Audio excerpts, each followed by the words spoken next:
Welcome, everyone, to the home of the Buffalo Bills, Orchard Park, New York. We want you to experience some of the best football atmosphere in the country. Get ready to take it all in on Monday Night Countdown, served by Applebee's. The tailgating experience, just a part of the game day atmosphere here, which is really pretty amazing. And you know what else? They haven't hosted Monday Night Football here in a decade, so the fans are ready. Are y'all ready? And so are we. Here with Steve Young, Randy Moss, Matt Hasselbeck, Charles Woodson, I'm Susie Colbert, and we could not be here without the man with the legendary ties to this franchise, the one and only Chris Berman, joined by some really legendary friends. Right, Boom? Suze, gang, I don't know if this is a legendary tie, but these are my guys right here. You don't think they're revved up, to quote Marv? Where would you rather be than right here, right now? We're retiring Thurman Thomas's number. Jim Kelly's had his number retired, so fellas, everybody help. No one circles the wagon like the Buffalo Bills. How's that, Suze?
Because we do have some work to do. Oh, yeah. We can't wait to hear from Boom and the guys. Of course, we want to talk about tonight's game and look back on some of the best highlights from Week 8. But we have to start with the mid-season house cleaning that took place in Cleveland. As first reported by Adam Schefter, Hugh Jackson's 2.5-year run in Cleveland is over. Fired this afternoon. Yesterday's loss to the Steelers seemed to be the last straw for Browns ownership, but surprisingly, offensive coordinator Todd Haley was also fired. Defensive coordinator Greg Williams named interim head coach. Jackson ends his Browns head coaching career with only 3 wins in 2.5 seasons. According to Elias, his 36-1 record with the Browns is the worst head coaching record for one team in NFL history among those who coached a minimum of 40 games. The prior worst was Burt Bell at 185 with the Eagles. Browns owner Jimmy Haslam and GM John Dorsey spoke about the changes just a short while ago. What we're attempting to do here now is create the best environment moving forward, not only for the players, but for the coaching staff as well. I think the message today is we're not going to put up with internal discord, that we want people who are collaborative and work together.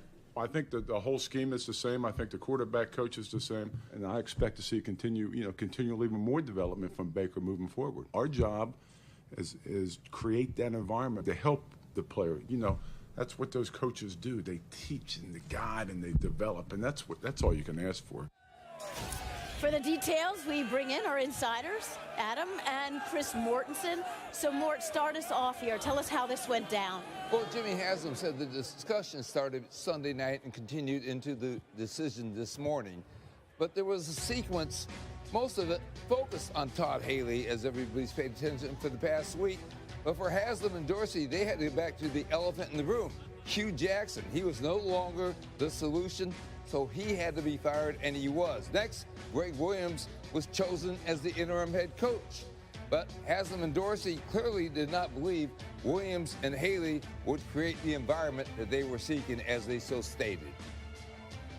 Okay, so we have an interim head coach who was the defensive coordinator, but Adam, who's going to be running the offense? Well, the offensive coordinator now, Susie, is Freddie Kitchens. He was promoted to the offensive coordinator today. Keep in mind that Kitchens has never been a regular play caller in the NFL, but this is about obviously trying to continue to develop Baker Mayfield and making sure that he has the coaching that they want him to have. And so they turn to a man who worked beneath Todd Haley in Arizona at one point in time, and they will be counting on him to run Cleveland's offense the remainder of the season.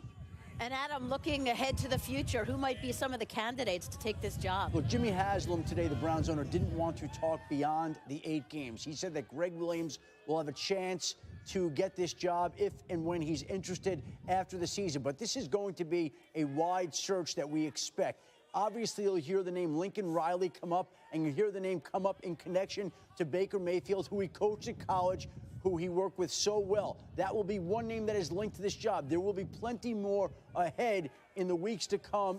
I expect it to be a wide search, Susie, beyond Greg Williams, beyond Lincoln Riley. And even though Baker Mayfield is an important component of this, they're not going to hire a coach strictly for Baker Mayfield. Baker himself is pretty adaptive. He had 3 head coaches in college: Cliff Kingsbury, Bob Stoops, and Lincoln Riley. So his next head coach will be his 5th. Susie? Okay, Mort, Adam, we'll see you back in just a bit. And really, guys, it's like it's the curse of the Steelers. The last 5 Browns head coaches were fired after the second loss to the Steelers. Of course, usually that Steelers game is at the end of the season. What do you make of this? If it's all about Baker, this certainly isn't going to help Baker. Well, I don't know that it's all about Baker. I think it's a lot about Baker, but I also think they're trying to change the culture there in Cleveland. You know, they're trying to create this atmosphere where we're all in it together. What they had in Green Bay with Ron Wolf and Mike Holmgren, or in Kansas City with John Dorsey and Andy Reid. They're trying to have that. And when they have coaches at odds, usually we think it's the GM and the head coach are going to be at odds over personnel or something like that. But the head coach and the OC at odds, they basically just said, hey, enough of that. We're changing the culture here. We all want to be on the same page, and we all want to be in this together. And clearly, not winning any games is a huge problem. I mean, the season for players is September to December. The season for management, for general managers and owners, is January to July. And to me, the Browns failed in that season to put forward a coaching staff that was cohesive. Now I hear in October that it was discord and that they weren't getting along and they couldn't get along and they don't want to be around each other. And losing brings some of that stuff I to the understand that, but at some point you are responsible for putting something forward that can withstand some of the rigor. This team is a better team. The Cleveland Browns as a team, as a roster, is better than they've been in a long time.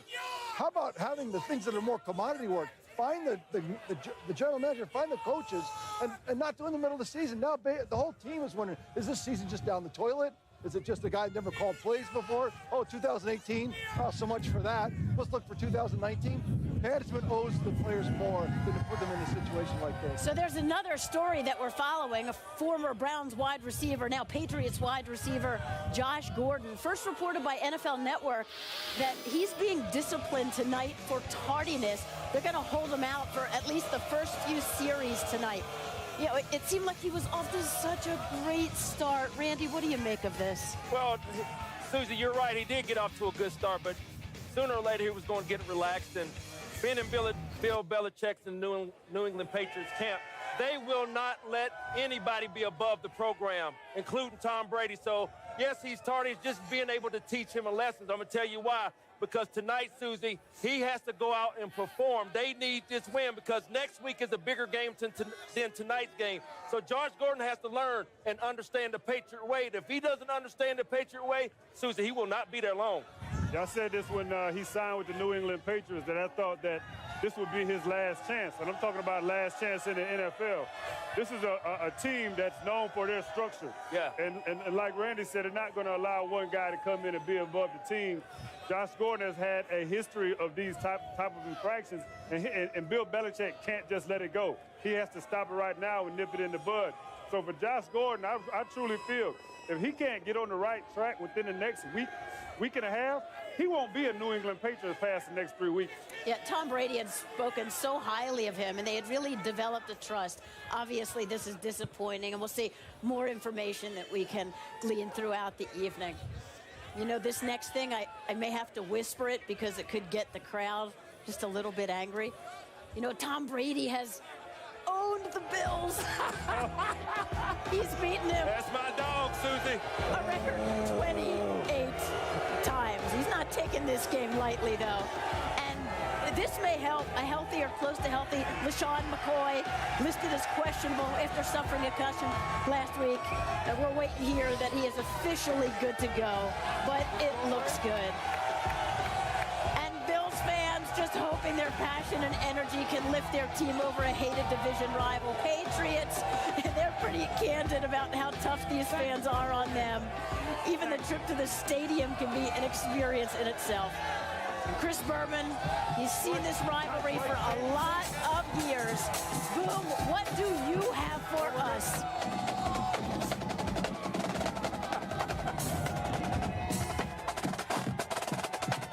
Look, we got the drum, we got the players, we got Monday Night Football.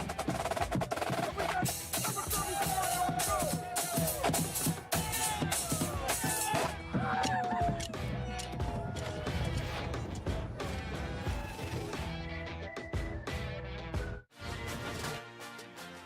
Monday Night Countdown is served by Applebee's new neighborhood pastas, starting at just $11.99. And in part by McDonald's new Trick Treat Win Game. No purchase necessary.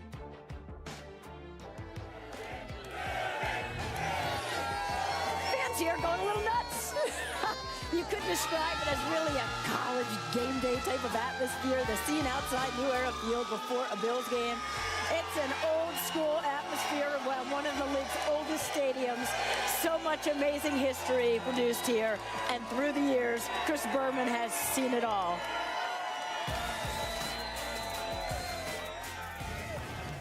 Hello, Buffalo! Something like this? What a bad-looking sweater. See, it gives away our trade secrets here. Doug Flutie is a classic underdog. ESPN is In your face! take it from these two guys. No.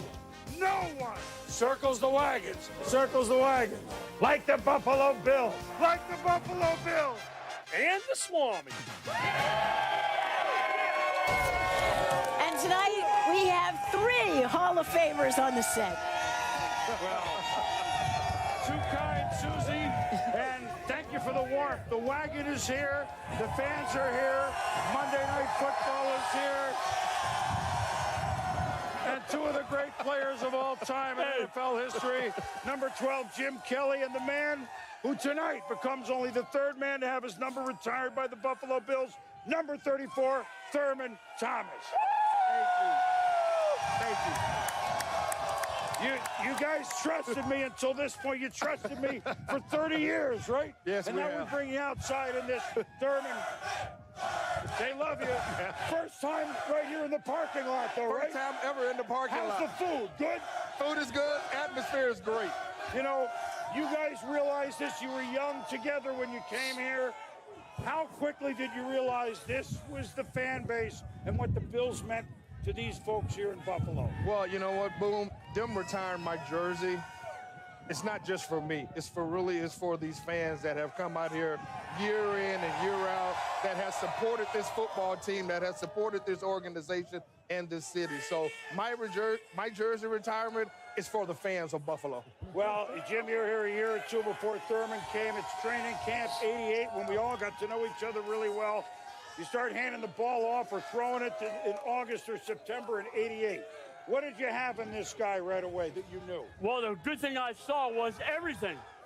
When you think of a running back, everybody thinks of the guy that runs.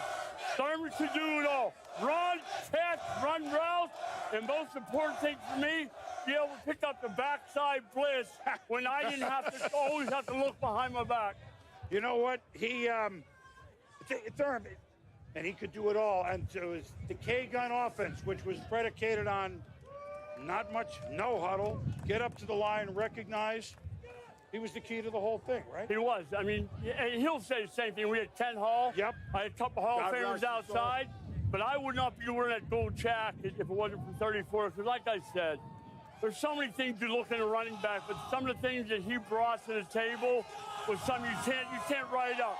He's one of the reasons a lot of us have gold jack, and reading his numbers tonight is being retired. You know, there are a lot of people, it's hard to believe, that are young and don't quite remember. Let's look at some of Thurman's style. I remember a Monday night game in 1990 against the Jets. He had over 200 yards. Every run seemingly like 35 yards. You made him look so effortless. Now, come on, it couldn't have been like that. No, you know what? It couldn't have been like that, and it wasn't like that. You know, I think at that time when we played, I think we had at least the top 3 offensive linemen in the National Football League at that time. With Ken Hall being the guy that led it, Will Warford, Jimmy Richter, John Davis, Howard Ballard. Yeah, it was those guys made my job a lot easier. You know what, and Jim, you can chime in here too, but Thurm, I've known you a long time, and I want to finish the answer when we get on camera. But I mean, by the way, you're going, hey, I called a heck of a play, huh, Jim? Look at what happened. well, that's a good thing. Hey, look, I got it. I understood what we had on our offensive side of the football. That's why I wanted to run and call my own plays, because I knew that Thurman Thomas was my running back. Andre Reed was out there. And also on defense, Gerald Talley and Bruce Smith. So we had a team that would believe in each other. Yeah. That's what it was about. Well, I got 2 things here. First, I want to go to you, Thurm. Yeah. You played not among your teammates, not among people. There's a little chip on your shoulder I always thought you played with. Was I right? Yeah, you were exactly right. You know, I mean, coming out of college, I thought I was going to go in the first round. And when the first round ended, I happened to be the 40th pick in the second round by the Buffalo Bills. And so all those teams that passed on me, I was motivated. I had a chip on my shoulder because I felt like all the running backs that went ahead of me, I felt like I was better than all of them. And by the way, if anybody wanted to know how tough he was, he comes out like, I'm not wearing a coat. Well, mine's over there. I had one, but man, in respect to that, I got one more question, and we got a little sound that you're going to love, and we'll let it get back to Susie and the gang. So you were the most, just about, well, in my 40 years of covering football, I've never seen a team more together than the Buffalo Bills. You're right. What, was because you were together that you won, or because you won that you were together? I think it's the first, right? Because you were so together? I think it might have been a little bit of both. Okay. But I agree with you, because one of the things we realized early on, that we weren't going anywhere unless we came together. And by us not winning any of those Super Bowls, which of course we love to do because of the fans, was because we knew we had to come together if we were going to compete the following year. And that's what we did. Well, you know what? That Monday night win that we showed against Denver was the last Monday night win the Bills have had. No, it was in 1994, but we won't go there. This was an interview to show you how together this team was. After the game, Thurm got hurt in that game. Otherwise, he would have been with me. But, Jim, you might remember this, and Thurm, watch this. All right, we're back here at Rich Stadium in Buffalo. The Bills have beaten the Broncos 27-20, and with me, the quarterback of the Bills, Jim Kelly. Well, 3 touchdowns today for the offense, so there's smile number 1. Yeah, without a doubt. You know, it's something when you have a defense came up big there and you play against a tough team, and they didn't have anything to lose. And I got to give them some credit. They hung in there tough when they could have folded up, but it feels good when you can get the ball in the end zone, that's for sure. All right, Jim, way to put the points on the board. Congratulations. Stopping by, Chris? It has that look, doesn't it? See, it gives away our trade secrets here. 27-20, the Bills over the Broncos. Oh, that was good. You mean there might have been some sodas available at your house after the game? Listen, this needs to be known.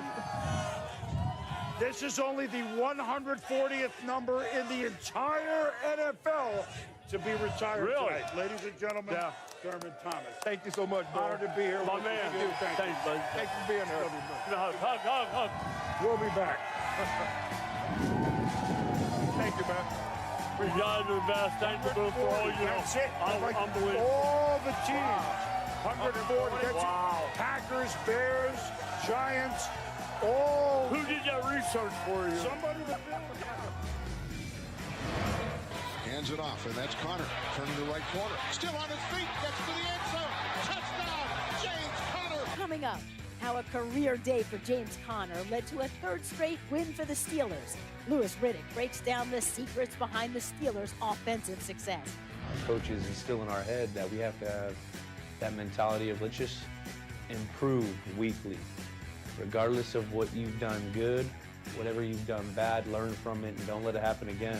We'll hear from Julian Edelman on why the best is yet to come for the Patriots, and our guys dissect their record-setting pace, including the impact of newcomer Josh Gordon.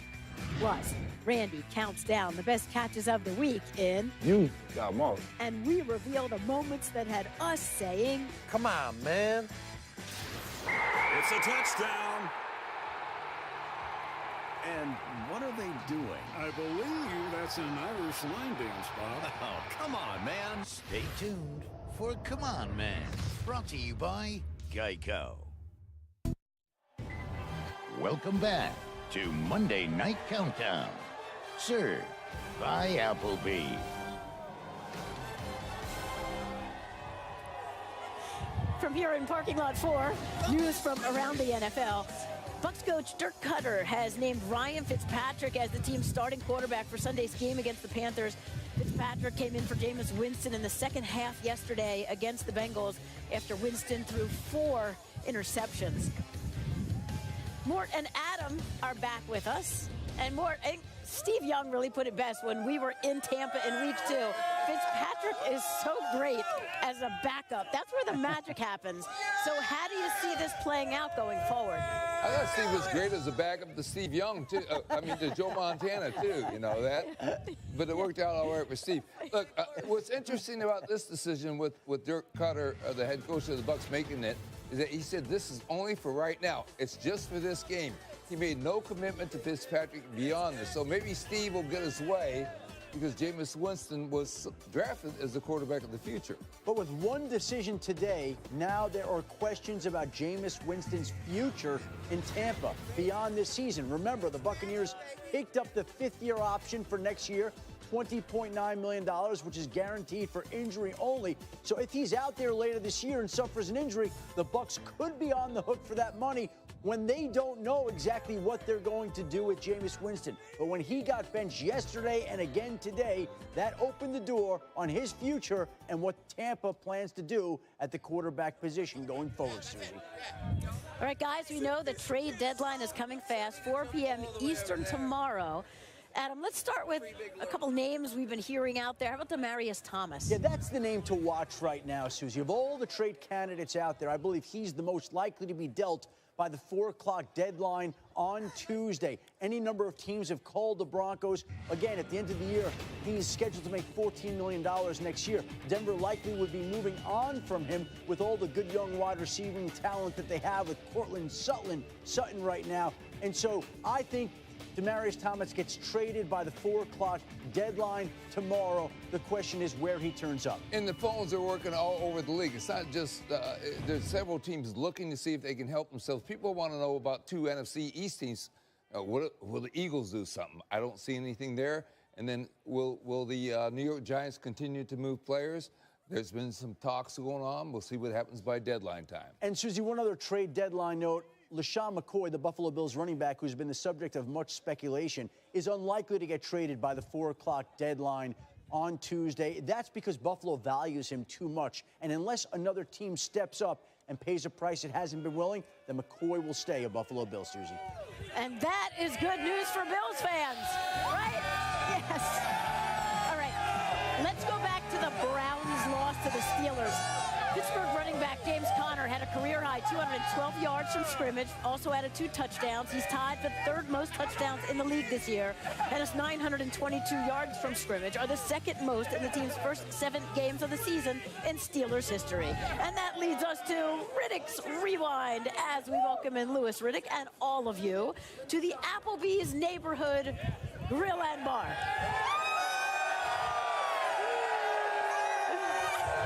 But Louis,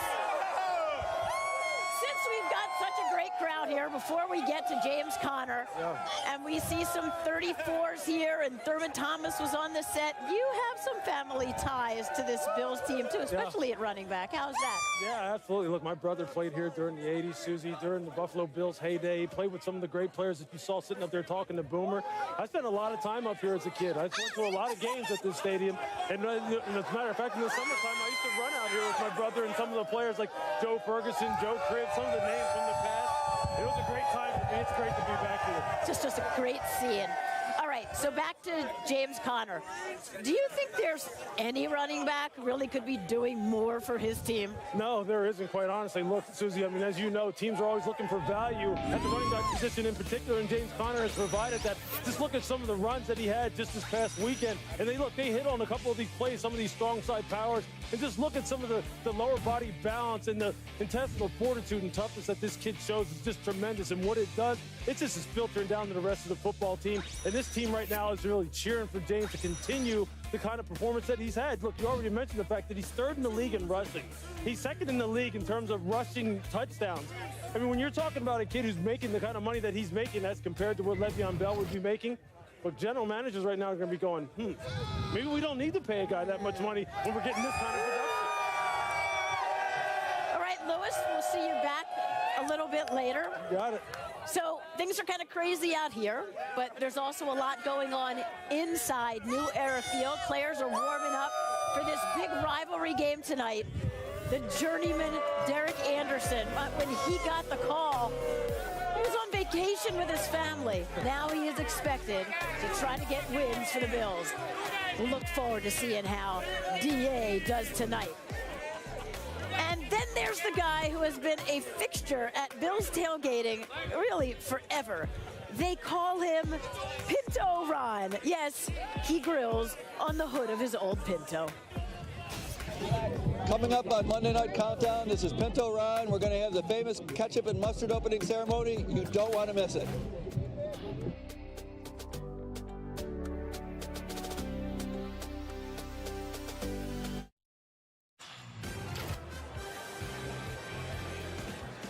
Welcome back to Monday Night Countdown, served by Applebee's.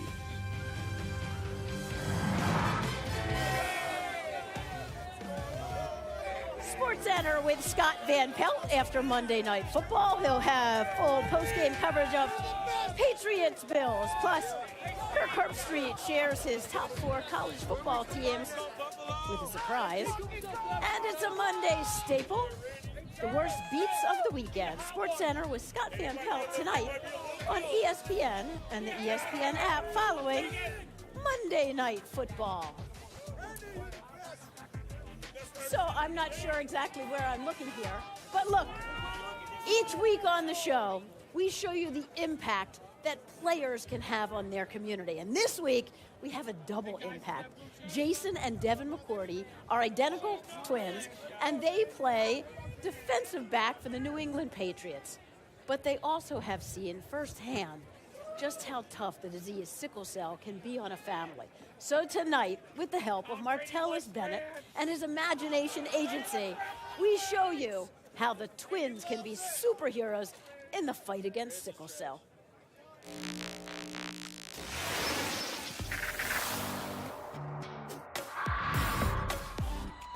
We just want to welcome everybody to the 4th annual Tackle Sickle Cell Casino Night in Boston. This will be the best one yet. Looking forward to a great night. Support children, young adults with sickle cell disease, help them in school, help research. We're looking to raise awareness and raise a lot of money tonight. Bill Belichick, sign hoodie, $3,500 right here, $8,000. Take the McCourty twins to school.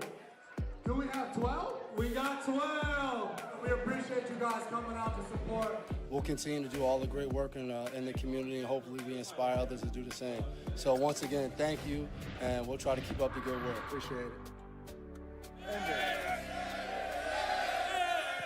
Okay, so now it's time for some true Buffalo flavor. Is everybody ready? Sure. Ready. As you all know, the Buffalo wing was invented here in 1964, so of course we had to do a segment that related to wings, and we want to thank Applebee's for this awesome setup here. So here's how it's going to go. I'm going to throw out topics, and you guys are going to tell me, based on how you feel about it, if your choice of sauce would be hot, medium, or mild.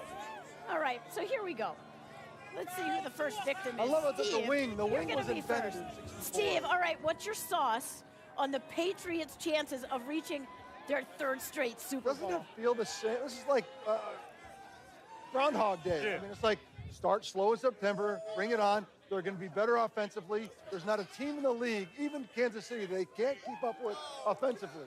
And then what defense they're going to come along, and they're already 7 points ahead just because of intellectual rigor. You lived it. They're ahead of the Steve, game. So what I say they're hot. You said all that to say. I'm hot. Hot. Okay. Randy, what's your sauce on the defending Super Bowl champion Eagles making a strong playoff push in the second half of the season? I'm going to keep it short and sweet, Susie. I think there's one team coming out of the NFC East, and I think that the Philadelphia Eagles are behind the 8 ball a little bit. A little mild. Say a little mild. You have gloves on, so you can't even sample. Charles, Take that glove off. Charles, what's your sauce on the likelihood NFL defenses catch up to league MVP candidate Patrick Mahomes in the second half of the season? Well, I'm mild on the Susie, and for the simple fact that I'm going to let them cheer you eat a wing. Good, Charles. Good. They'll cheer for anything, won't they, Randy? Okay, Charles. I'm mild. You're mild. Charles is not going to have a wing. Matt. Yeah. Matt. What do you got? What's your sauce on the Patriots being the Bills' most hated rivals? Listen, that's hot. That's hot. The Patriots are the Bills' most hated rival, right? Here's the problem, though. Here's the problem. The Bills are like mild when it comes to a rivalry for the Patriots. I don't even know how many in a row Brady's won here. It's just obnoxious. 28. 28? 28. 28, 3, something like that. Here's the problem. Here's the problem for the Patriots. Last year, we saw this same thing happen. They played a weaker Miami team on Monday Night Football, and they looked ahead to a big matchup versus Houston. The danger for the Patriots is that they don't look forward to that game against Green Bay on Sunday night. It's mild and hot. It could be an upset tonight, right? An upset. All right, Monday Night Countdown. Who's got an upset? Anybody? That was good. No, we're taping. Where are we taping?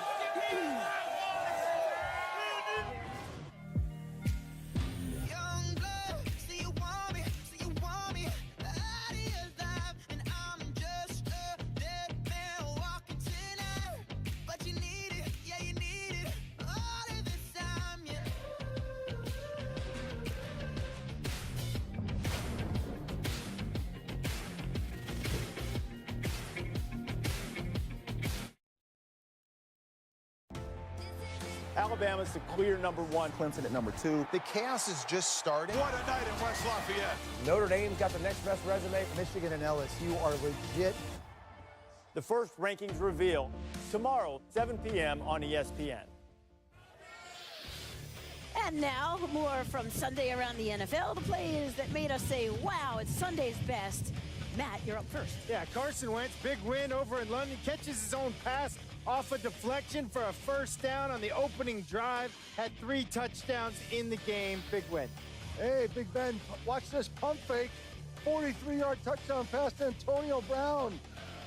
Ben and Brown connected for 2 TDs on the day. Ben's magic. In and out of the pocket. Next, Adrian Peterson. All we heard last year is that he couldn't catch the ball out of the backfield. Here he is catching a touchdown pass, 7 yards.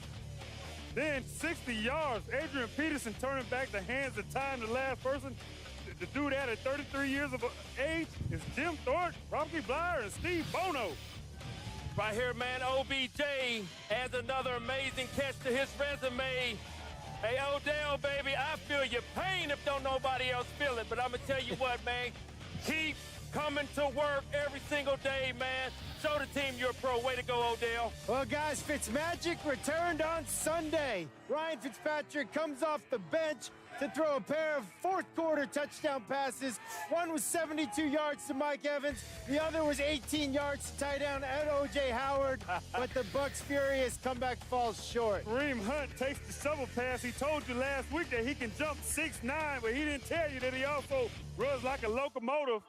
Man, Kansas City fans can't believe they got this kid in the third round. Kareem Hunt, Bill Judd legend, young man. Well done.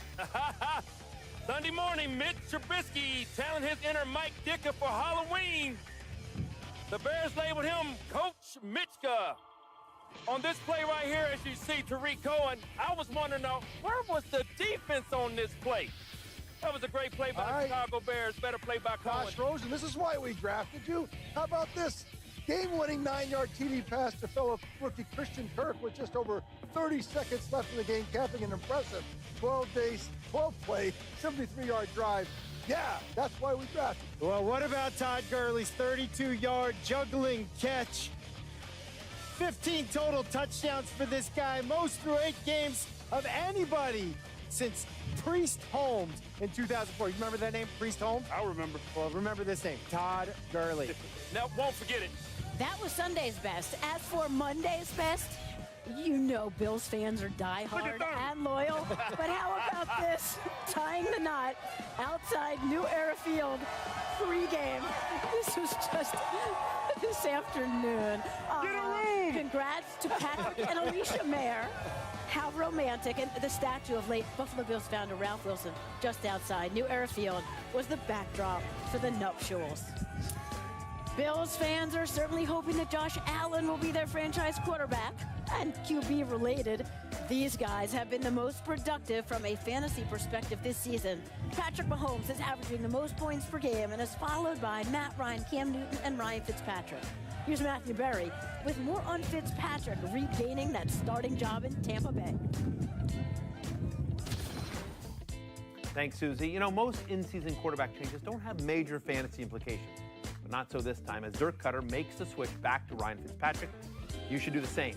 This year, Ryan Fitzpatrick, the number 4 quarterback in fantasy on a per-game basis, and in 2 of those 5 games, he actually played fewer than 3 quarters. For the year, Tampa Bay's quarterbacks averaged over 26 fantasy points per game. Only Patrick Mahomes averages more, and they've combined for at least 20 fantasy points in all but 1 week. Buccaneers don't play a single top 12 defense against opposing quarterbacks in the next 6 weeks. I have Fitzpatrick as a top 10 fantasy quarterback moving forward.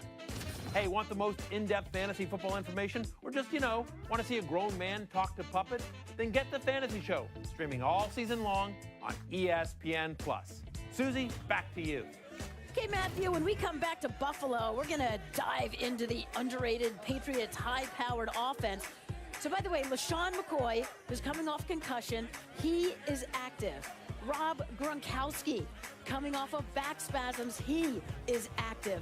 But this is big news to us. Patriots linebacker Dante Hightower, big part of that defense, inactive tonight. We'll be back. Just wait and see. They gon' talk about me, and things won't never be the same. I'm gonna be very legendary, and the whole world's gonna know my name. Are you ready? Are you ready?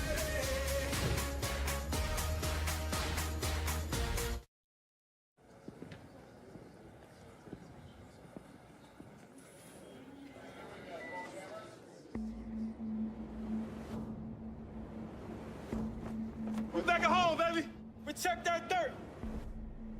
Ain't nothing promised in this league. Anytime you get a chance to step on that field, leave it on the field, bro.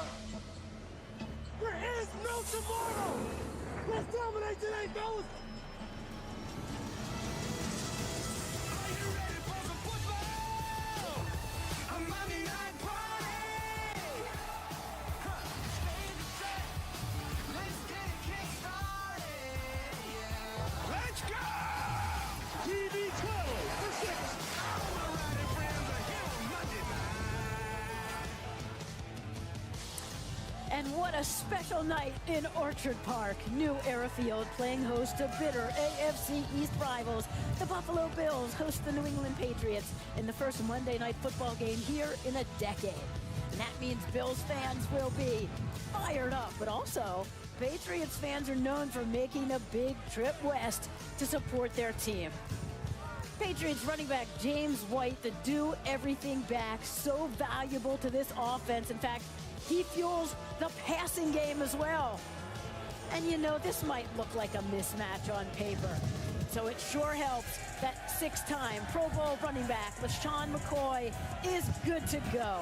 Patriots defenders calling him one of the most elusive backs in the NFL. Some key things to know for tonight. The Bills are off to a 2-5 start, and entering tonight, they're the only team in the NFL that hasn't played a divisional game. Quarterback Josh Allen will miss his second straight game with a right elbow injury. Journeyman Derek Anderson starts, as the Bills have already used 3 starting quarterbacks. The Patriots will look to continue their dominance against the AFC East. New England is 11-2 in divisional games since the start of the 2016 season. And Tom Brady's 28 career wins against the Bills are the most by any starting quarterback against a single team in NFL history. So we know for the Patriots, it's all about peaking at the right time. They use September and October just to kind of figure things out. And then once they do, man, they are ready for the stretch run. But for a team, Steve, that's scoring 38 points a game now, 4 games in a row, seems kind of crazy that Tom Brady would tell us in meetings last night that he kind of sees this offense as just being in their infancy, that they're kind of average right now. How do you see it? I see it that way. I mean, they've been a slow start in September, people in and out of the lineup, but this is classic Brady Patriots. They're top 10 in red zone, top 10 in third down, top 10 in explosive plays, and they've had 10 penalties total. So how do you see them measuring up in the AFC? Look, offensively, they can go with anybody, even the Chiefs. Defensively, there's only one defense in the AFC that's really a threat, and that's Baltimore. So in my mind, if you say to me that the Patriots can score as many as anybody, and it's the Patriots, and they're going to peak at the right time, this is classic Patriots Super Bowl run. Well, you mentioned the defense, and in terms of that, how do they stack up against the AFC? The team speed of the New England Patriots is not a strength. They're not a very fast defense. They're a good defense. They're a physical defense. But the team speed of the Kansas City Chiefs on offense, I think the Kansas City Chiefs in the AFC, especially if they can get home field advantage, we saw already this year how these teams matched up against each other. I think that would be a tough matchup for the New England Patriots. That is the team that the New England Patriots do not want to face in the postseason. Well, Matt, you're talking about going to Kansas City. We were in the divisional round last year for Kansas City when they faced the Tennessee Titans. Oh, y'all picked Kansas City. So the Patriots will not mind if they have to go on the road. One thing that really, that a lot of the Patriots fans understand, but a lot of the other fans don't, the Patriots are ready to go in the month of December. Well, not September and October. They're just playing football. They're just now getting started, seasoned right, because the Patriots know and understand how to play the month of January. That's called experience. I don't think the Kansas City Chiefs has the experience. They have the talent, but I don't think they have the experience to compete with the Patriots. Well, and you guys were talking about Tom Brady, and you were talking about Josh Gordon, how they got this incredible offense that's going to peak at the right time. I'll tell you, for me, who's peaking right now, Mr. Consistent, Mr. Dependable, and that's the running back. We never talk about him, James White. He has been everything for this team. Yeah, so Matt, in the film room presented by Verizon, show us what makes James White so valuable. Well, Susie, for me, it's the passing game. What he does in the passing game, all the different ways that they use it, whether it's in the zone coverages that they see zone quite a bit. He's #1 in progressions for Tom Brady. Also the screen game. They are so good at the screen game. Some people are pretty good at it.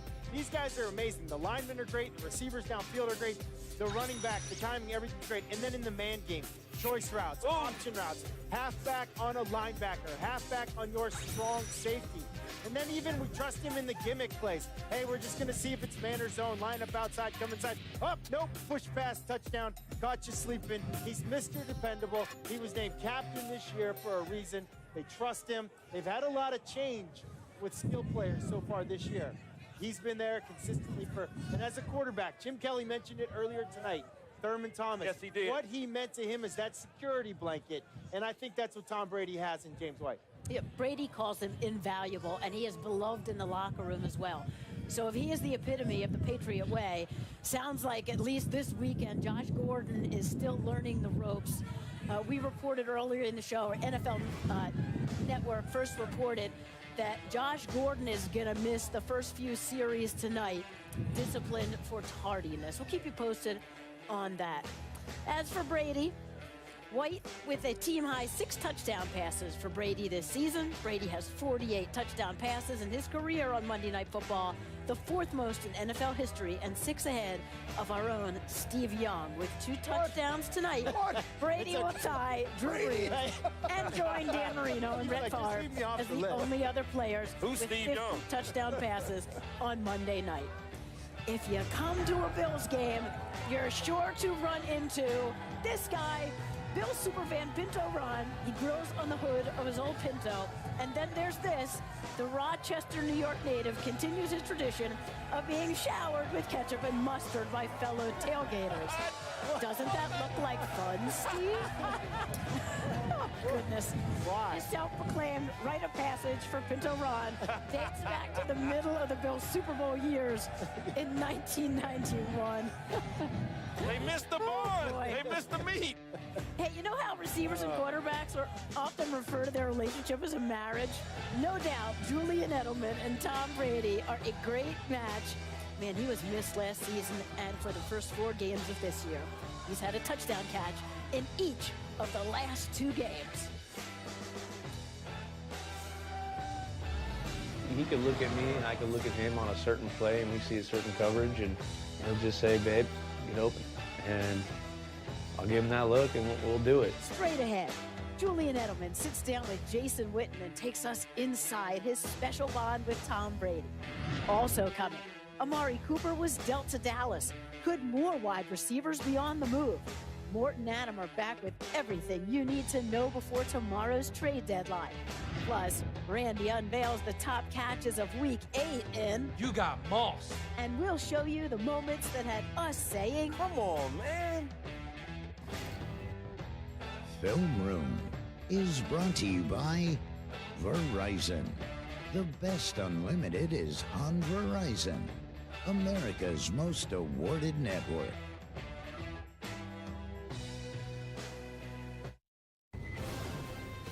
Welcome back to Monday Night Countdown, served by Applebee.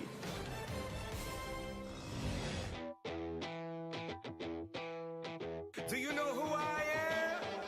Between a rock and a hot place, cold-blooded with a stomp face, fire breathing, fire, fire, fire, fire, fire, fire breathing. Through the first 7 weeks of the season, the Patriots' defense still seems to be somewhat of a mystery, although the defensive line is getting pretty decent pressure on the quarterback. One of the unsung heroes of that line, defensive tackle Lawrence Guy. He bounced around the league for 6 seasons, a 7th-round draft pick, but it seems like he finally found a home after signing a 4-year contract with the Patriots in 2017.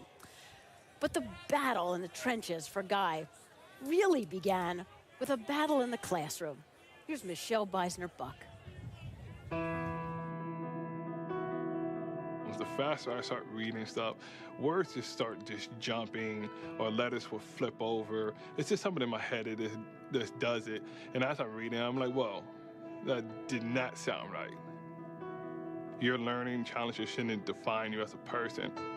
What I have and what I went through wasn't a curse. It wasn't something I won't ever put my head down from. It makes you a stronger person. Growing up, Lawrence Guy was often shy and closed off. But now the Patriots' defensive tackle is an open book about the learning challenges he faced as a child. We knew from a young age that I learned a little bit differently than everybody else. And so coming into elementary, certain subjects you get pulled out and get a little bit more help. And then get into middle school when you realize, hey, okay, I'm a little bit different than everybody else. Then you have to deal with your peers. Some don't understand, some want to make fun, and some do understand, but it's hard to relate to it. What was that like for you? How did your peers treat you? I got put back into a shell when I got into middle school due to that fact. You had the struggles of doing tests and you're just sitting there and everybody's done and you're just like, I'm still working, I got to stay here for a little bit longer or staying after. Your learning challenges and issues, how were they presenting themselves and kind of Where were they at once you were in high school? I had a little bit more of a handle on things, and the sports world helped me out a lot. If you have a learning challenge, I feel like sports helps you out with that because it gives you the confidence to pick up a playbook, ask a question, to sit there and remember 20 plays or remember formations, and that just goes hand in hand with the education side of it. Despite educational obstacles, Lawrence became a four-star football recruit and chose to attend Arizona State University, a school whose Disability Resource Center, also known as the DRC, specialized in supporting students with learning challenges. But as a freshman, Lawrence admits it was difficult for him to stay focused in the classroom. He was on the verge of becoming academically ineligible and not utilizing the resources around him. An intervention was necessary. Athletes, many of them, especially his size, they see themselves as superhuman. Riley is dropped. That's a sack. We just put the truth on the table that the way that he was managing himself, his lack of commitment, would lead to him not being able to do what he loved, and that's play the game of football. That kicked me in the butt, and I started using the resources at the DRC building, and I had tutors for every class, and it started jumping my GPA up. And I believe the last semester I was there, I had a 3.5. The DRC also discovered that Lawrence had undiagnosed conditions that affected his learning. Dyslexia, which centered around reading and interpreting words, and dyscalculia, which focused on mathematical problems. It was like, now I fully understand why I had troubles reading certain things. When Lauren saw success in the classroom, I think it really was a transformation within him. It gave him a lot more confidence, both in the classroom and on the football field. It is caught, incomplete and nearly intercepted. The biggest stigma that athletes have when it comes down to talking about the learning challenges is no one wants to be called stupid. That's the thing that we need to break. It doesn't matter how the way you learn. Take the journey, embrace it. Guy continues to speak with students with the hopes that his experience will help those struggling with learning challenges. We look forward to seeing Guy do his work on the field tonight. And as we close in on kickoff, it's time for all of us to head inside. What an unbelievable experience this has been out here in parking lot 4. And we thank all of you for welcoming us and sharing the great Buffalo pregame experience with us. We'll see you all inside, everyone.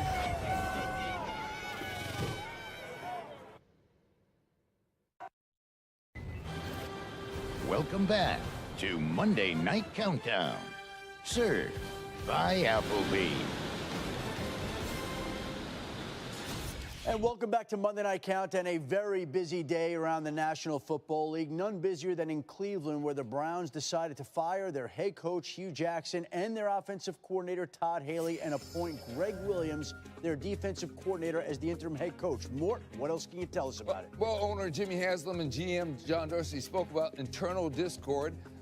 They said discussions had been ongoing that resulted in today's staff makeover. Sequentially, behind the scenes, it was the firing of Jackson, the promotion of Wilson, the firing of Haley, the promotion of Freddie Kitchens as Baker Mayfield's new play caller, but with the same playbook.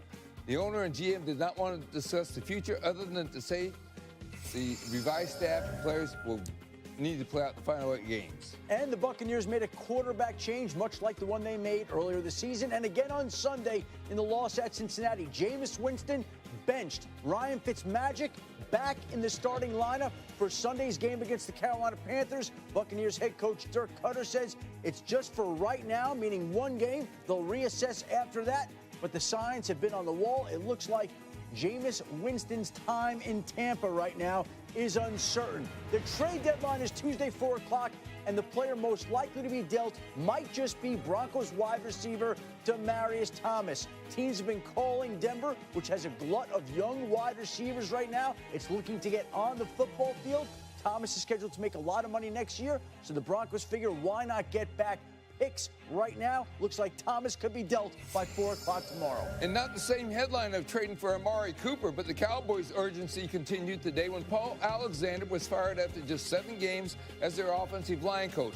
Promoted assistant Mark Colombo and coached legendary O-line coach Hudson Houtt out of retirement to be an overseer to the big guys up front. So we saw a change at head coach and we saw a change at offensive line coach today in Dallas. As for what happened earlier in the day, our crew caught up with the Maid of the Mist. We here in a place with the Randy and Charles show, man. We've been honky-tonkin', we've been to the Wiener Circle, we've been tailgating. There's one place we haven't been, though. Charles, tell the people where we at, man. Man, it turns out they want us to go sightseeing. Who? Matt and Susie. And guess where we at? We at the great Niagara Falls. Let's get over here with our crew. Susie and Matt, y'all brought us here. What's happening? What up, man? And guys, it's not enough to be up here. You know what we're gonna do? What we gonna do? We're going down there. We're going in the water. Are we gonna get wet? Hold on. Actually in the water? No, in the water. I can't wait. I can't wait. Randy and Charles show, baby.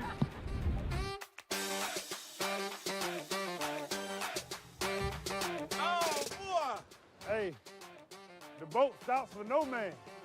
We done missed our boat. What are we gonna do, Susie? I don't know. There's another boat coming, but check out this view. Ooh, you know what that means? The show must go on. Let's go see. Let's ride out.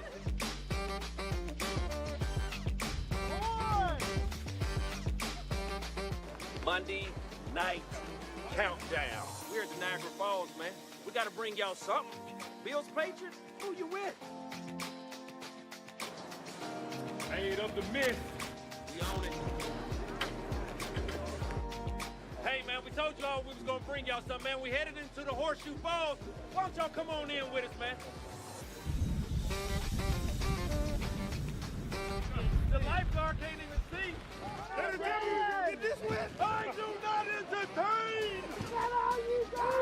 There's only 2 people on Earth that could possibly swim in this. That's Michael Phelps and yours truly, Randy Moss. Bro, I'm about to Harlem Shake. Harlem Shake? Not because I can dance. Why you Harlem shaking? I'm cold. Man, a beautiful day to be out here in Niagara Falls, man. Got this boat swaying a little bit. Y'all know I love water. We out here, man. Hey, get off of me, Matt. You scared me.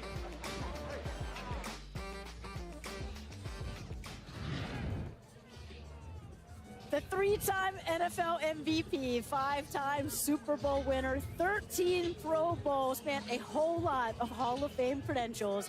At 41, Tom Brady remains one of the best in the NFL in his 19th season, and he has beaten these Bills 28 times. And welcome into New Era Field. We made it from parking lot 4 outside into the stadium. It is breezy and cold here at the end of October. Quite windy in here. So as we turn back to tonight's game, Bills head coach Sean McDermott loves to rave about their rookie middle linebacker, Tremaine Edmunds, his family's fabulous family, how his dad played in the NFL, how his brother was also drafted in the first round this year. As we bring in Lisa Salters with our reason to root. Lisa, there's one big thing that McDermott talks about. If he is playing this well as a rookie, what's next? Exactly. Susie, the youngest guy on the field tonight is Bills rookie linebacker Tremaine Edmunds, who is just 20 years old. In fact, he just turned 20 this past May, but age is nothing but a number, right? Which is why Buffalo hasn't let Edmunds' youth keep them from making him the face of their defense. Tremaine Edmunds was actually 19 when he was selected 16th overall out of Virginia Tech in April's draft. His 20th birthday was a week later. He was the first teenager drafted since 2007 and the youngest player the Bills have ever taken. And as if being a rookie isn't hard enough, Edmunds' position on the field adds even more responsibility. Middle linebacker, the quarterback of the defense, meaning he's the one responsible for getting the Bills in and out of the right defensive calls. Head coach Sean McDermott told us Edmunds' size and athleticism are what makes him so special, and that he's hungry, wants to be great, and will just really continue to grow. Through 7 games, Edmonds has 54 tackles, a sack, and 2 forced fumbles, and he's played every defensive snap. I asked Edmonds what this first half of the season has been like for him with so much on his plate, and he said, hey, I don't feel like a kid out there. I feel comfortable. I feel like I belong out there. I'm just trying to get better every game. Great kid, Suze. He sure But he's is. just a kid. He's just 20. It's amazing, amazing what he's been able to accomplish. You know, the whole Bills organization just trying to get better. Buffalo is one of 4 playoff teams from last season that has a losing record this year, along with the Jaguars, Titans, and Falcons. The Bills are trying to avoid their worst start since 2010, when they were 0-8 after their first half of the season. And here on the set, inside New Era with Louis Riddick. So, Louis, we heard about the rookie Edmonds. They do have some solid talent on defense, but for the offense, if you've started 3 quarterbacks in your first 7 games, you know there's going to be a problem. This was a playoff team last year, so what went wrong? Well, quite honestly, Susie, there's been a lot of changeover starting up on the offensive line. Look, 3/5 of the offensive line is different this year, and that's a big problem. Why? Because they're not capturing the line of scrimmage this year the same way they were last year as far as the running game is concerned, and you've seen their average per carry for their running backs has severely dipped down, and that has affected Shady McCoy without a doubt. Then when you move outside from there, look, they didn't add any real weaponry on the outside to really help what was going to be a changeover at the quarterback position with Josh Allen being drafted here. Look, they have Calvin Benjamin, they had Zay Jones, but they didn't add anybody there. And at the tight end position, I don't know if Charles Clay is dependable enough at this point. And then lastly, but most importantly, I think there was a miscalculation as far as how they constructed the quarterback room. They needed some veteran leadership in there to help Josh as far as his development was concerned. Because of all the rookie quarterbacks, he was the guy who needed that veteran presence in the quarterback meeting room. So I think once this season is over and they go back to really building this football team, Susie, they really have to start from scratch and make sure that everything is directed towards helping this young quarterback develop. Sean McDermott continues to try to communicate the vision, but the message for tonight, especially to the young guys, was don't lose the game before you play it. Right? Any given Sunday or Monday.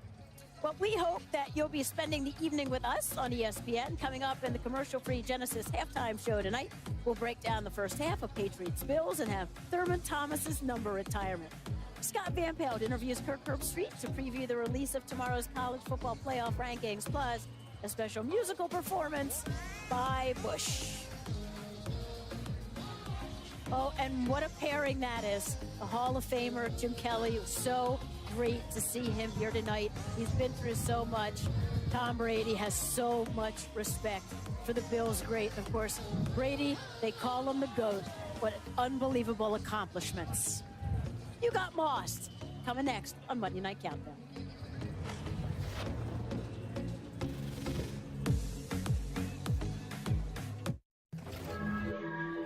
You Got Mossed is brought to you by Burger King. Try the new Philly Cheese King. Inspired by Philly, improved by fire.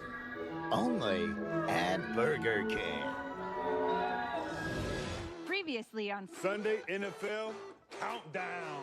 And it ticks me off every time we talk about it because nobody's man enough. That kid's man enough to take responsibility for that play, and yet the coach isn't, who blew the call. Thank you, Coach. And to me, it just Tell them how you feel. You know, you have a new GM come in. They want their people. You know, as the old great line by Bill Parcells, he says, if you want me to do the cooking, at least let me buy the groceries. Oh. Are you kidding me? You let a kicker force a fumble on you? Poor kickers get ahead of themselves. I got a clip that they all need to watch. But they're feeling good they're right football players. Let's Special shout out and RIP to Sean Taylor, one of the NFL. One of the greatest. Catch us on Sunday, NFL Countdown, every Sunday morning at 10 Eastern on ESPN. Aerial coverage provided by Goodyear. Keep pushing day in and day out on the field and on tires you can trust to help you go the distance. Goodyear or driven. Coming off his 3rd league MVP at 41 in his 19th season, Tom Brady remains perhaps the best player in football, yet his average salary is less than Browns backup quarterback Tyrod Taylor. He's always acted like one of the guys in the locker room, and he doesn't miss a practice. It's really a good illustration of the Patriot way. For many more, here's our Monday Night Football crew, led by Joe Tessitore. Good evening to you, Susie. That Patriots way with that one of the guys in the locker room who happens to play quarterback, they have found themselves offensively. He has 38 touchdown passes in his career here at Buffalo. Tom Brady, no matter who you surround him with, the results have been so consistent. What's the secret sauce with the Pats offense? Well, for every great offense, there's 4 or 5 defining plays that change the game. And for the Patriots, it's the screens and the pick plays they have in the passing game. But what I want to focus on is the details that they operate under so that these plays are big-time difference-making plays for this offense. You're going to see here Brown, the left tackle. He's going to overset on Khalil Mack, doing so that they can open up the screen game. Then you're going to see the interior linemen, the center and the guards getting out on the edge, knowing exactly who they're going to, and the screen pass connects for a big first down in this situation. They do it a number of different ways. James White motions in the backfield. Philip Dorsett is the receiver to the top of the screen. He knows exactly who has White in man-to-man coverage, and by doing so, he just gets in his way just enough, Tess, on a third down for a big conversion. But then the big ones come off of it. White here understands that it's man-to-man coverage. He's just going to set just enough of a pick route so Cordero Patterson can get in behind. And as I said earlier, they are game-changing plays for this offense. They're playing at a high level, over 38 or more points the last 4 games. Tom Brady has a lot of weapons at his hands. I like how the tight end defines just enough of a pick route there, Whit. And with those details that you put forth, the Patriots are scoring 38 or more points in their last 4 games. Let's bring in Booger to the conversation here. The points given up, though, against Kansas City and against Chicago. You can question what's going on defensively, Boog, but there's no questioning other aspects of the Patriots on defense. Well, people talk about the yards. The Patriots have always given up a lot of yards. They play good situational football. And individually, they may not wow you. But, Tess, when they play together, group-wise, they can be unbelievably fundamentally sound. Understand what you have to do and do your job from a defensive standpoint. Look at the defensive end, Trey Flowers. This is the RPO. We've seen it. He's going to slow and shuffle, making sure that Patrick Mahomes hands the football off. Once he does that, he chases the ball. But look at number 52, Landon Roberts. He understands in the RPO game, they want to throw it to Tyreek Hill. He gets in that lane and takes it away. And then you have Devin McCourty. He's an all-pro. He's going to give himself up and attract Mitchell Schwartz to allow Trey Flowers to come off the corner and get the pressure on Patrick Mahomes. Talk about being unselfish. They're unselfish here in New England. But this may be my favorite play. It's a screen. Look at Stephon Gilmore on the outside. He comes up. He sets the edge. The corner comes inside. Now you have a receiver, DeAndre Hopkins, who can't get outside. You have 1, 2, and 3 running the alley. It's fundamental football. This play wants to go outside. They stop it from going outside, and now reverse field. And just look at the effort, the way that this defense goes.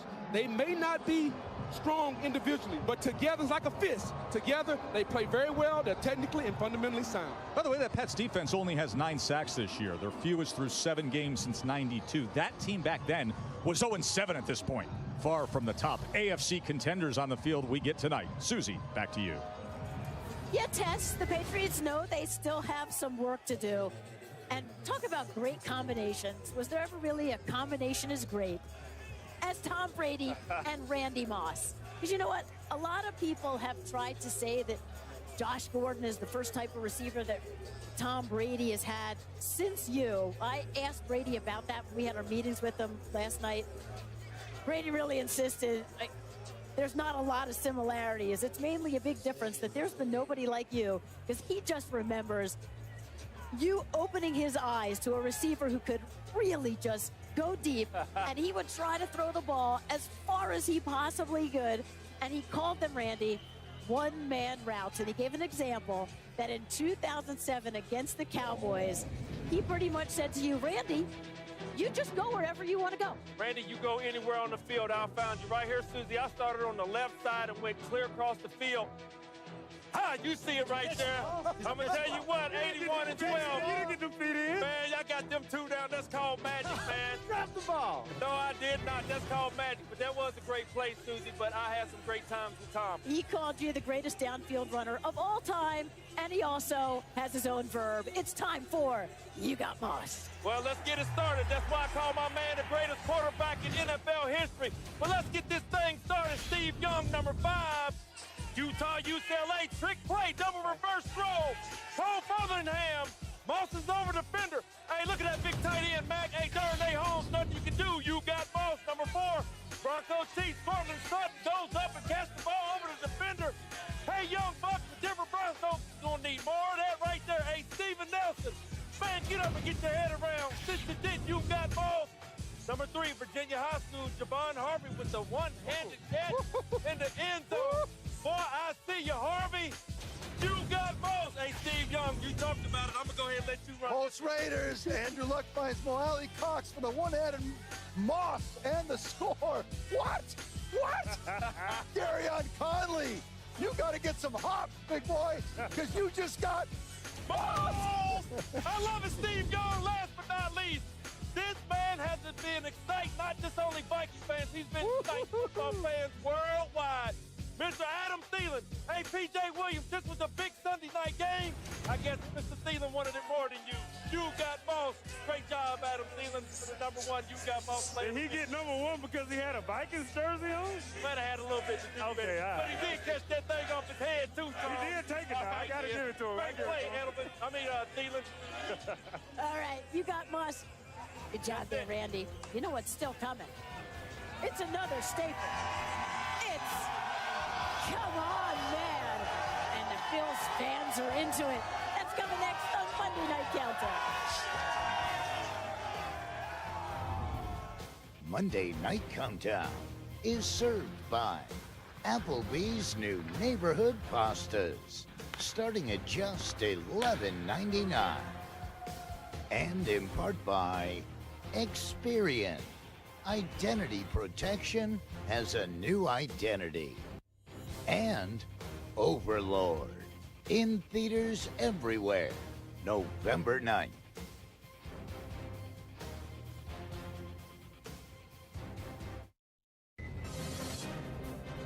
Come On Man is brought to you by Geico.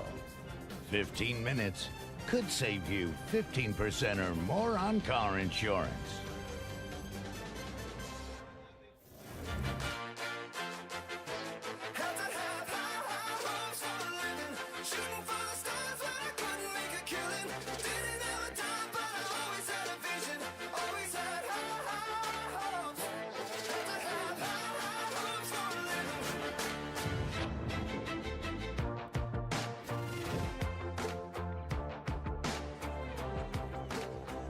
Well, for anyone trying to read the tea leaves, how long Tom Brady, who's 41, wants to keep playing, just listening to him in our meetings last night, there is no doubt he is going to play as long as he can.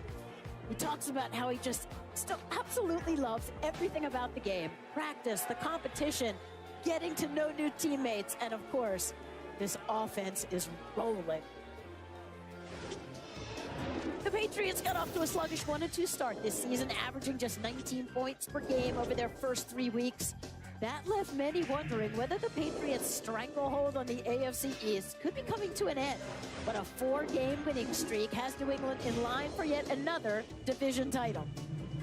For the first time in the Brady-Belichick era, the Patriots have scored at least 38 points in 4 straight games in a single season, racking up wins against the Dolphins, Colts, Chiefs, Bears along the way. And while the offense in Kansas City and LA have been getting most of the attention, New England's 157 points over their last 4 games were tops in the league. One reason that Tom Brady has been lighting up the scoreboard of late is because of his connection with his wideouts. Thanks to Josh Gordon's arrival and Julian Edelman's return, Brady is completing 71% of his passes and averaging over 9 yards per attempt when throwing to wide receivers in the last 4 games. With their offense back on track, the Patriots are in line to extend their record with a 10th straight division title. And again, they really missed Edelman last season after he tore his ACL in the preseason. Watched them lose the Super Bowl to Philly, and then sat out the start of this season as he served a 4-game suspension. Jason Witten talked time away and more with one of Brady's favorite targets. The biggest part of these preseason games, stay healthy.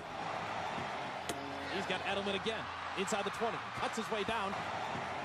This is not what you like to see. What did you learn in that time, and what did you miss most about not being out in the field? I would definitely say you miss the camaraderie of the fellas. When you're out for so long, you get a perspective on the game. As a human, you got mixed emotions, naturally. You know, you're pissed off that you're not there, but you're also excited for guys that are getting their opportunities. You know, I think the perspective of the whole thing is what you learn. That it's a privilege to play in this game for this league, and it's something that you can't take for granted. Ring it up! Tom Brady to Julian Edelman. The Patriots score again. You and Tom, I heard you guys say love you, bro. Talk about that relationship, both on field and off. As you know, a lot of the times you're with these guys more than you're with your family.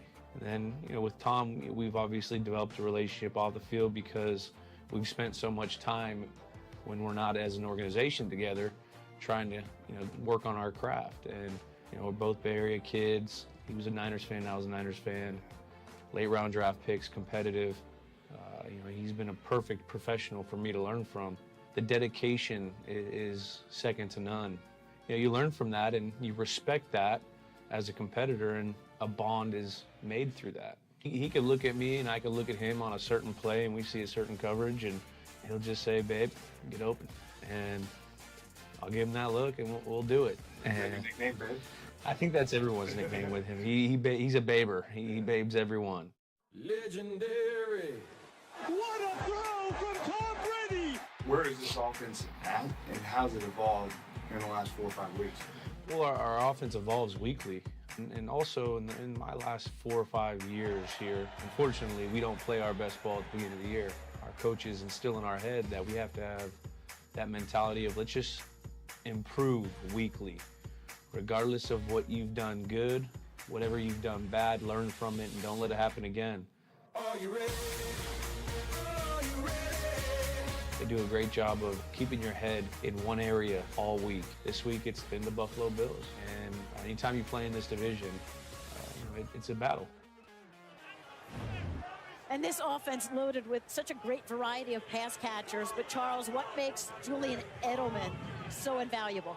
I don't think there's any denying his importance to the team. Usually when he's playing well, they're playing well. You know, this team since 2014, Susie, when he catches one touchdown, they're a 16-0 football team. And when you look at the couple of games before his return against Miami and against, where they play against Detroit, 274 yards passing, 120 yards passing against Detroit. They weren't moving the ball. When he came back, 341 yards passing as an offense. So that tells you how big he is to this offense. Yeah, so they're putting up unbelievable numbers now, Steve. But Josh McDaniels and Brady are still adamant that this offense is kind of in its infancy. Just warming up, right? Just warming up, that they have But so I think much fun. Tom Brady, the accolades, the hyperbole when we talk about it, but it's not wasted. Think about what the normal relationship with a quarterback is. I give him a play, and I'm going to get the most out of it. Okay, great. But what if Tom does that, but he does it in context for what's the next play going to be? What do I know about the whole scheme? What do I know about what the coach is thinking about doing in the fourth quarter? Everything he does in this drive, this is all in one big drive, 3 or 4 plays, and all of a sudden it's a touchdown. Classic Tom Brady.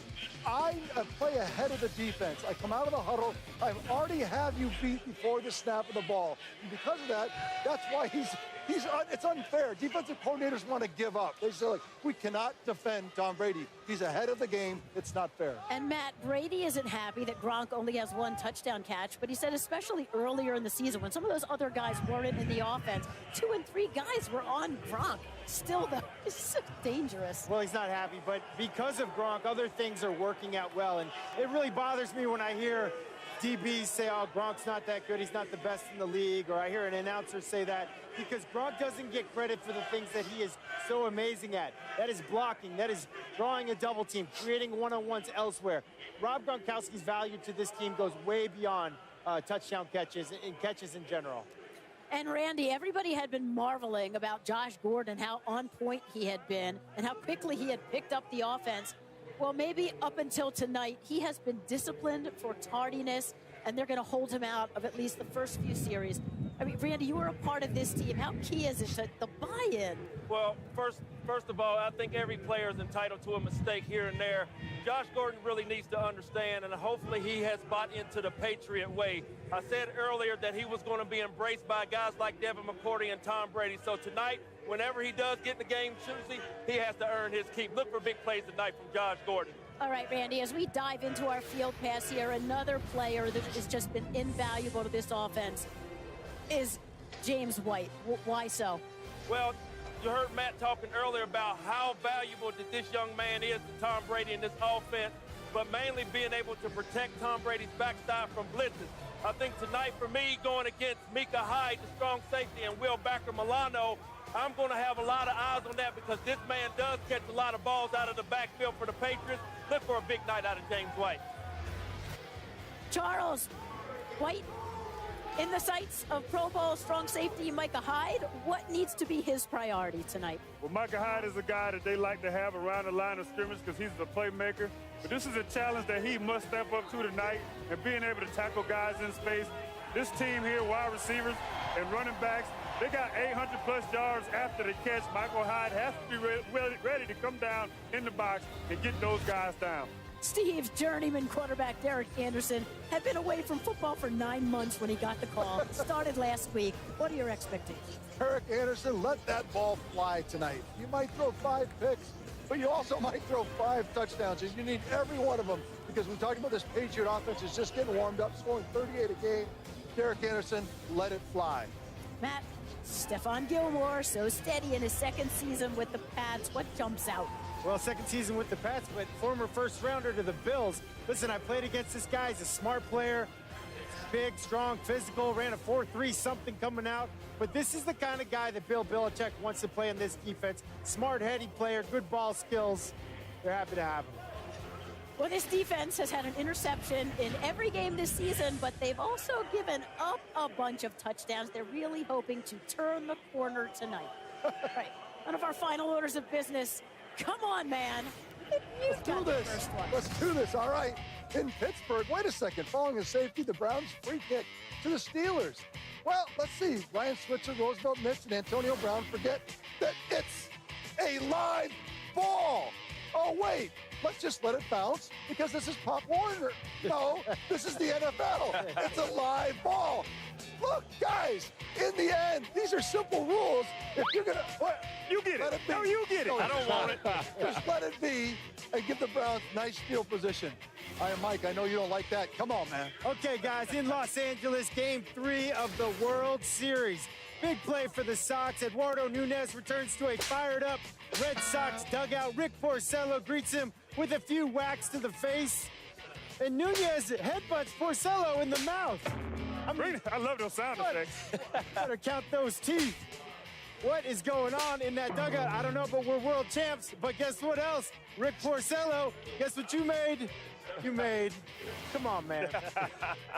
Well, I know you guys like basketball, but let's take this thing to the hardwood. We got a Mavs game going on, and the kiss cam. Everybody's heard of the kiss cam. Somebody with their significant other, the camera goes on you, and you give them a kiss. But this one was extra special. But wait a minute, where's Waldo? Waldo is in the background trying to hog all of the attention. Young man, I don't know what your name is or who you are or where you from, but this is not your moment. Get out of those people's picture. Come on, man. Man, I wouldn't be a father if I didn't send a happy shout-out 10th birthday to my lovely daughter, Siley. But, man, we're going FSU Clemson. Clemson's up 52-3. FSU professor of social work, Bruce there, he done took his shirt off and is reading the dark places of all books. Hey, Mr. Professor, I know there's a game coming on. Hey, I'll see you tomorrow. Put a shirt on. Come on, man. And we have a bonus, come on, man, because Bills fans are smart. After 19 years of terrorizing the Bills, they're saying, come on, man. Tom Brady, can you just retire already? Can you just get Come on, Tom, get out of here. Okay, so everybody's on the Patriots, but Hey, we're batting 1,000 with Bills Hall of Famers tonight. We've had Jim Kelly and Thurman Thomas, and here's Bruce Smith. So, you know, times are tough now for the Bills, but what has it been like to play here all these years? Look, there is no place in the country like playing here in Buffalo, New York. These blue-collar fans are second to none. It's an incredible atmosphere. Awesome, Bruce. So great to see you. We can't wait to see Thurman Thomas's number retired at halftime. And we will see you again. Take him down.